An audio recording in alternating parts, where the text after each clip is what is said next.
Hey everybody, Lawrence here at Dirty Basement Terrain. This episode, we're doing Dwarven Pillars. Now, I've made Dwarven Pillars before. I made these a long time ago. I thought they were kind of cool. They worked. And then I made another set that was slightly different. These were actually supposed to be my very first video, but I screwed the footage up so bad that I had to scrap it entirely. So I'm finally coming back and making and doing Dwarven Pillar video. I'm going to walk you through how I do it. I'm just saying this is the way I do it, not necessarily the way that you have to do it.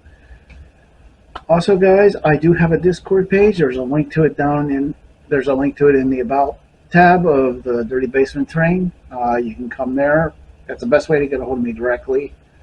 If you want to you can ask questions, make suggestions, anything you want. Just keep it clean, okay? All right, guys, let's get to it. This part's pretty simple. I'm using 1.5 thick XPS foam, and I'm going to be cutting the foam into 4-inch wide strips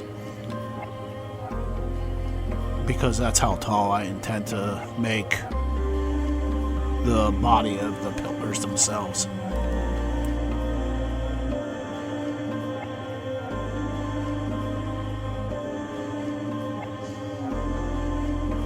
And here I'm just trimming down the foam I just cut in 1.5 wide strips.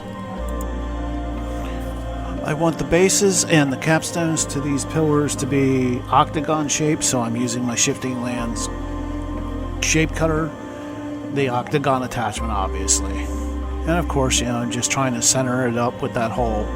That's why you saw me marking the foam with my thumbnail, just so I can get a good cut.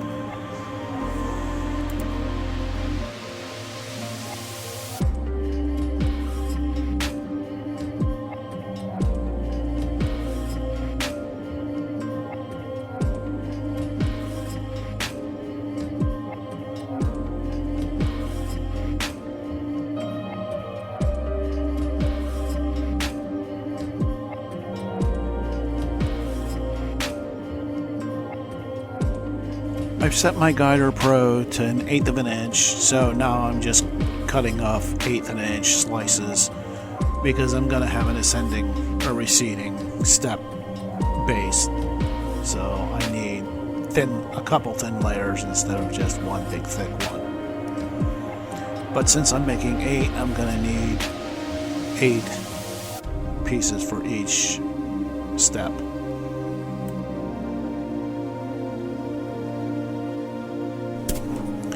And since I'm doing a step style base, I obviously need to make each layer smaller than the one below it. So I'm going to be shaving off roughly 1/8 of an inch from each side twice. So that's 1/4 of an inch, I guess. But like I said, I just need to make it smaller so it looks pretty.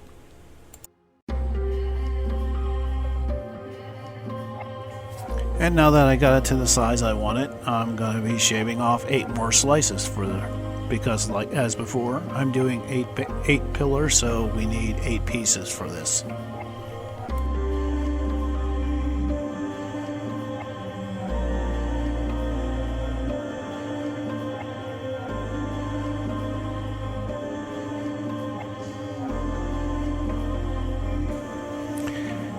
And now I'm taking my original hex and cutting off even more. Now if you noticed, I marked the side that I initially cut. I did that so I could keep track of where the first cut was for each round of cuts.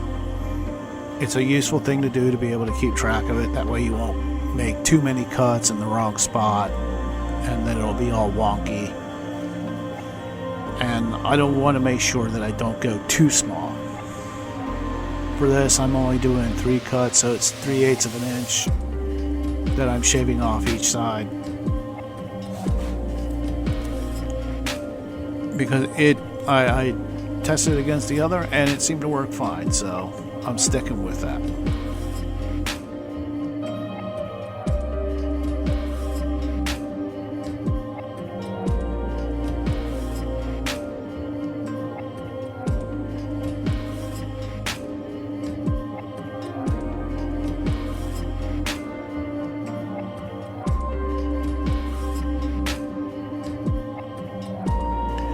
And here I'm just cutting some 1-inch wide strips for making the decorative chevrons at a later step.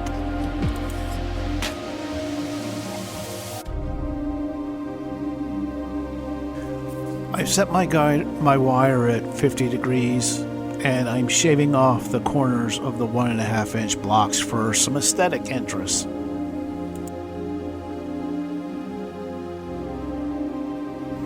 And now I'm cutting the 1-inch strips into 2-inch lengths. Of course, now I'm resetting the wire to a 50 degree angle. Why 50? I don't know. Honestly, it just seemed to work right.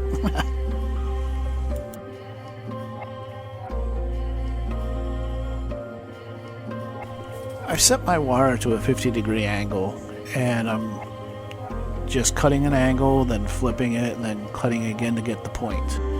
I set my wire back to 90 degrees, and now I've got my guider at 1/16 of an inch, and I'm going to be cutting many small strips. You need a lot. You need 4 of each size for the decorative pieces on the sides of these pillars, and I'm making 8 pillars, so there's 4 sides to each pillar. I need 4 at 16 times 8. That's 128 decorative pieces I have to cut out right now. So it's assembly line time.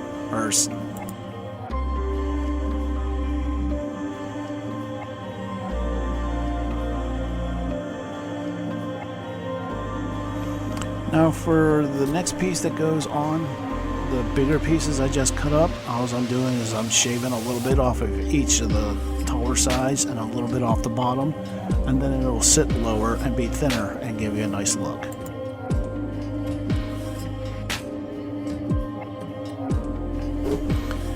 I'm taking small slivers at a time because I could do thicker, but once it's off, it's really hard to get back on. You could glue it back on, but you're better off taking small amounts off than taking big pieces off. And of course, every once in a while I'm testing it against one of the actual columns just to see if I've got it to the proper size yet or not. This process does take some time, but in the end, aesthetically I think it's well worth it. And here I'm taking a spare octagon shaped piece that I had cut, and I'm shaving it down slowly because these are going to be meant for the stone pieces that go on top.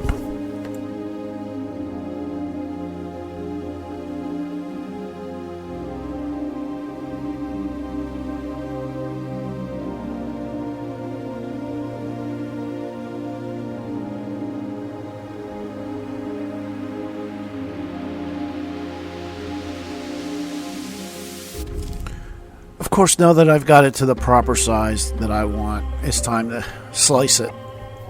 I'm going to need at least 8 pieces because I'm making 8 columns. So, and once I've got my 8, I probably will cut a few extra just in case, I'd rather have too much than not enough.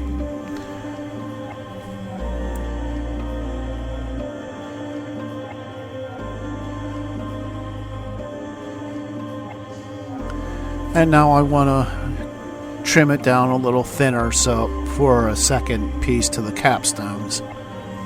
Like, this is purely for aesthetics. You don't have to do this, but I'm doing it, like I said, because it looks pretty.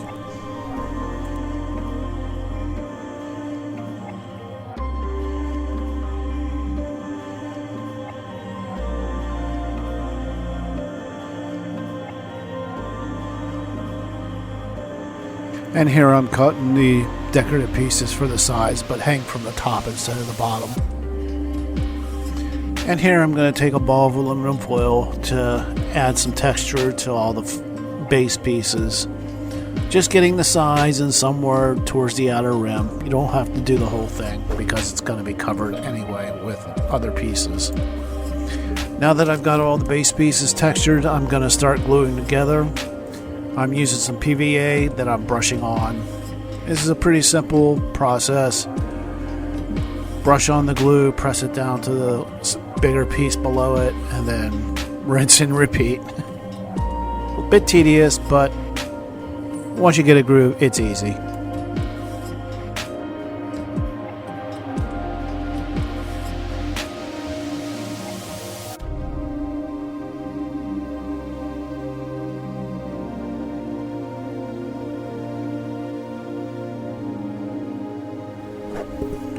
And as with the bases, I'm doing the capstones in a very similar way, foil while texturing. It's quick, it's easy, and it looks good. And now I'm gluing the two separate sizes of the capstones together. Same as the bases, glue, PVA, brush it on, and then sandwich them together. And it looks good.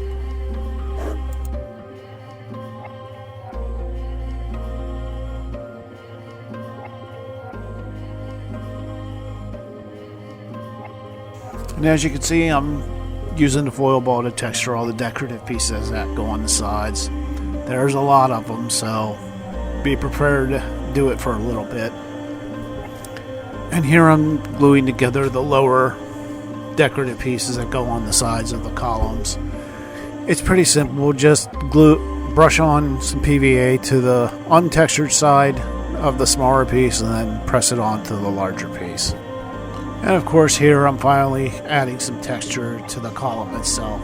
With a foil ball, pretty quick, pretty easy.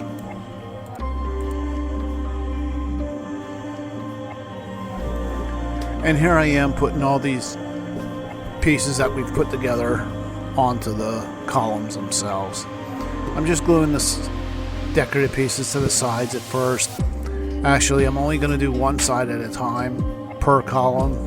That'll give the glue a chance to set up before you have to flip it or turn it. And possibly give it a chance to give the decorative pieces a chance to move. We don't want that. And here I'm just gluing the pillars to the bases themselves. It's a quick brush on some PVA to the column itself, then eyeball adjust it so it looks even on the base. Now there is a bit of a seam line where the decorative pieces are attached to the column itself at the top. So I'm going to use some of my homemade texture paste and brush on a thin coat to hide that seam line. When painting, that seam line could potentially show up and throw off the look of the columns themselves. So doing this small step will be of a great help in covering it up.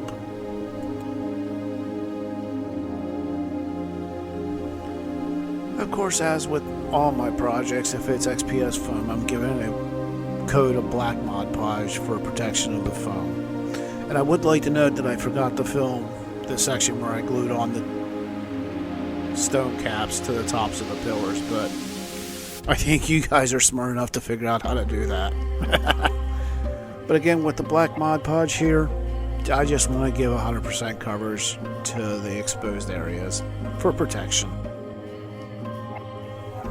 And here I'm going with a base coat of my go-to apple barrel dark blue gray. For this step, I'm going with 100% coverage. I like the blue gray because it just gives the stone a unique look, I think. I think it looks good, so these are my fillers, so I'm going to do it the way I want to.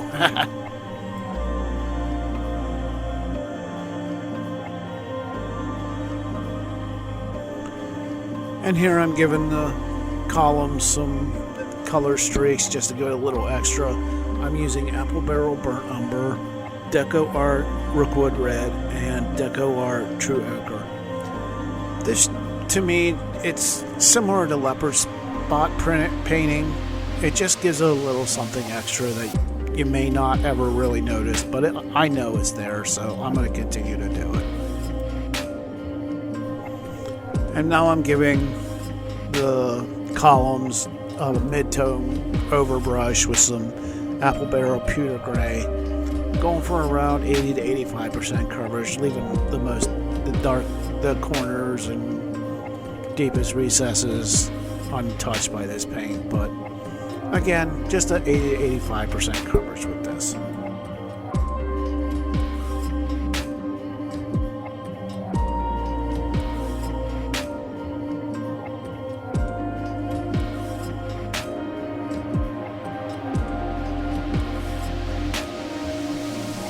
And now I'm going to be using a Dollar Tree makeup brush to give these columns some light dry brushing with Apple Barrel Granite Gray. It's a light gray, just to really highlight all the dents and dings and corners and edges. it works, and in the end I think it looks good. But again, for terrain, just buy a cheap makeup brush from the Dollar Tree or your local store that sells cheap crap. And here I'm going to give the columns a dark brown wash.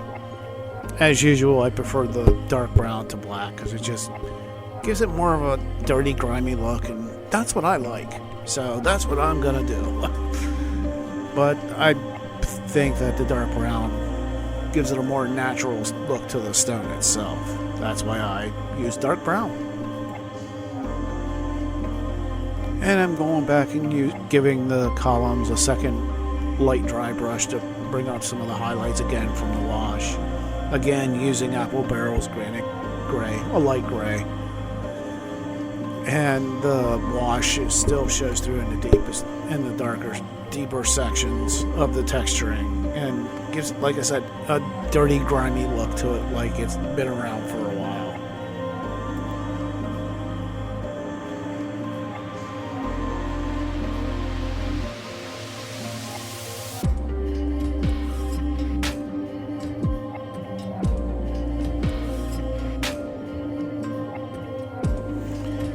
And here I'm going to be adding some dark brown pigment powder to the corners and recesses of certain areas, just to give it that little something extra that it wouldn't have if I didn't do this.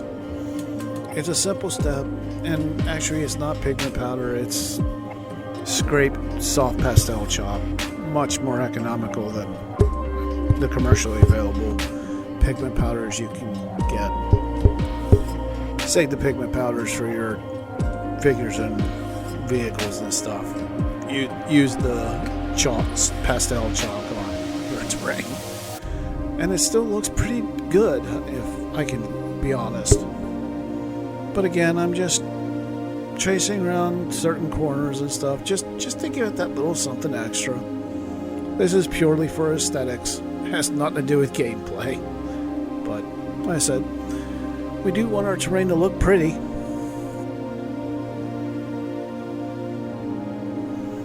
And I'm using some IPA or isopropyl alcohol in a spray misting bottle to set the powder in, so it will be likely to rub off with use. And add a little bit of extra color besides gray. I'm going to be adding some moss. And, well, because it does look cool. Again, this is an aesthetic thing. I think it looks cool, and it's my terrain, so I'm going to add it. Hey, hope you all enjoyed this. Here they are all done and dry and ready for the table.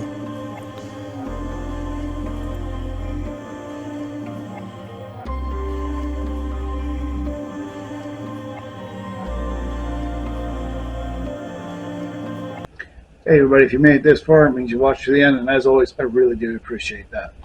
If you liked the video, hit the thumbs up. If you want to see more, click subscribe. If you want to leave a comment down below or off to the side or wherever. I hope you guys enjoyed this. Hope you guys picked up a few tips or tricks, and I hope it was helpful. Always remember, guys, when making terrain, the only person you got to worry about is you, because it's your terrain.